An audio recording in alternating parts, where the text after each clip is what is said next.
ہمارے نبی کے جتنے خلیفہ ہیں ان میں سے افضل خلیفہ کون ہے، دلیل کے ساتھ اس ویڈیو میں بتاؤں گا۔ سب نبی اور سب رسول کے بعد تمام مخلوقات الہی یعنی جنات اور انسان وغیرہ میں سب سے افضل صدیق اکبر ہے، پھر عمر فاروق، پھر عثمان غنی اور پھر مولا علی۔ یعنی جتنے بھی نبی دنیا میں تشریف لائے اور جتنے بھی رسول دنیا میں تشریف لائے، تمام رسولوں اور نبیوں کے بعد تمام مخلوقات الہی میں سب سے زیادہ صدیق اکبر افضل ہے۔ یعنی صدیق اکبر وہ ہے جنہوں نے نبی پاک صلی اللہ تعالی علیہ وسلم پر سب سے پہلے اسلام لائے تھے، یعنی اسلام قبول کیے تھے۔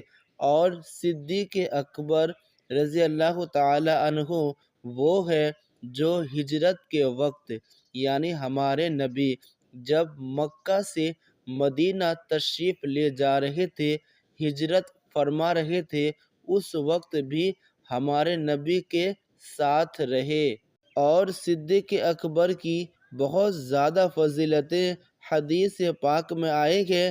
ابھی یہاں اتنا سمجھیں کہ تمام رسول اور نبیوں کے بعد افضل صدیق اکبر ہے، اس کے بعد حضرت عمر فاروق اور اس کے بعد عثمان غنی اور اس کے بعد حضرت علی۔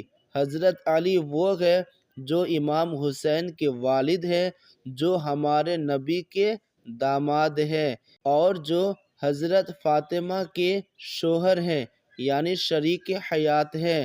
اور بہت سے لوگ یہ کہتے ہیں کہ حضرت علی پہلے خلیفہ ہے اور صدیق اکبر پہلے خلیفہ نہیں ہے، تو یہ کہنا گمراہی اور بد مذہبی ہے۔ یعنی جو آدمی حضرت علی رضی اللہ تعالی عنہ کو صدیق اکبر یا فاروق اعظم سے افضل بتائے وہ گمراہ ہے، بد مذہب ہے۔ تو اس ویڈیو میں ہمیں یہ سیکھنے کو ملا کہ نبیوں اور رسولوں کے بعد سب سے افضل صدیق اکبر رضی اللہ تعالی عنہ ہیں۔